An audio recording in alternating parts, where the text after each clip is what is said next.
Hi, welcome to all of you in JS study Priyamvada. आज हम जानकारी लेंगे भारतीय कला और संस्कृति के विभिन्न स्वरूप।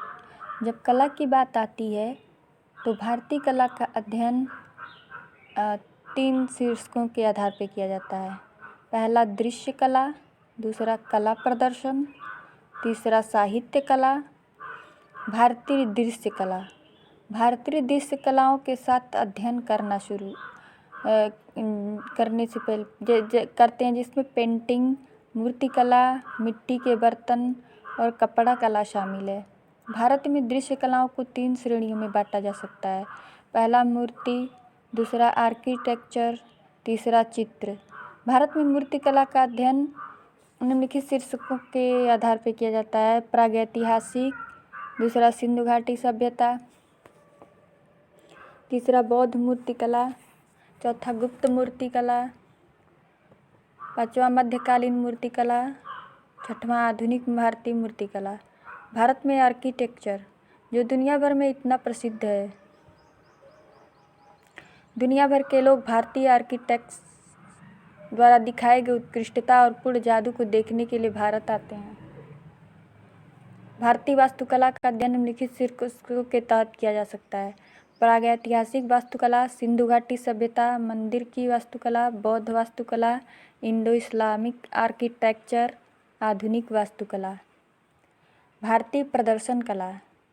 आइए पहले भारतीय संगीत के बारे में पढ़ें, जिसमें लोक संगीत, शास्त्रीय संगीत, फिल्मी, बॉलीवुड का, भारतीय रॉक और भारतीय पॉप भी इसमें कई किस्में शामिल हैं। पॉप सॉन्ग जिसे कहते हैं। आइए हम भारत में देखे जाने वाले संगीत की विविधता पर ध्यान देना शुरू करें। भारत के हर शहर में संगीत की एक विशिष्ट शैली जुड़ी हुई है। हम भारत में शास्त्रीय संगीत के 2 प्रकार जानते हैं, हिंदुस्तानी और कर्नाटक। आइए देखें कि वो दोनों अलग अलग हैं। हिंदुस्तानी संगीत। हिंदुस्तानी संगीत का एक प्राचीन रूप ध्रुपद है। ध्रुपद के लिए मुखर, डोरियों और फेफड़ों से प्रयास की आवश्यकता होती है। ध्रुपद के प्रमुख विकास के पीछे आदमी राजा मान सिंह तोमर है। ध्रुपद से जुड़े घराना डगरवानी, बिशनपुरी और दरभंगा है। जिस तरह हम भारत में संगीत से संबंधित विविधता के बारे में पढ़ते हैं और कुछ किंवदंतियों के नाम और उनकी संबंधित उपलब्धियों को भी देखते हैं, और एक नज़र भारत के संगीत वाद्य यंत्रों पर डालते हैं।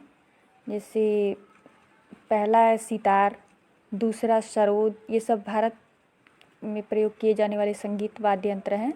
तो पहला सितार, सरोद, सारंगी, बांसुरी, जो हमारे कान्हा जी और राधा जी का फेवरेट था, बांसुरी, ड्रम, तंबूरा, तबला, जो हमारे उस्ताद जाकिर हुसैन साहब बजाते हैं, पखावज, हारमोनियम बाजा, जो हमारे भजन कीर्तन में अक्सर इस्तेमाल होता है, जल तरंगम, मृदंगम, घातम। आइए हम किंवदंतियों के नाम और उनके द्वारा चलाए जाने वाले संगीत वाद्य यंत्रों पर एक नज़र डालें।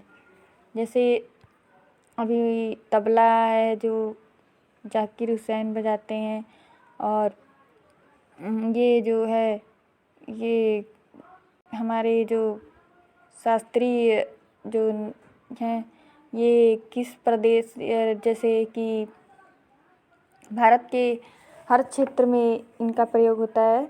जैसे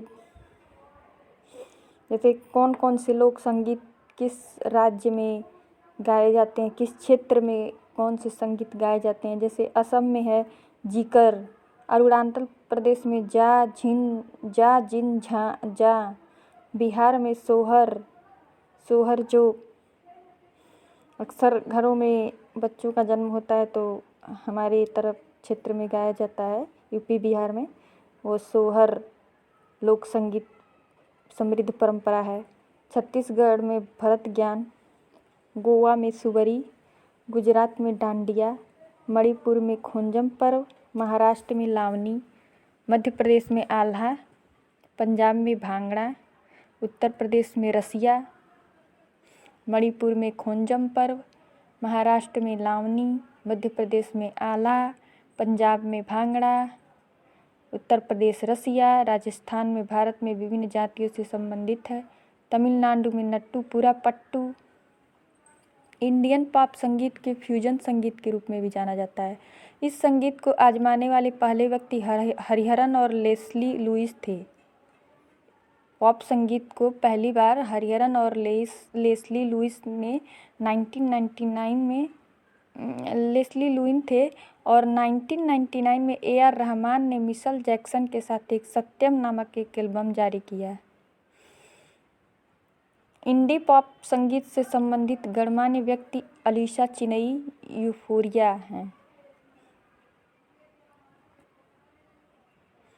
तो इसी के साथ ही टॉपिक समाप्त करते हैं। Have a good day.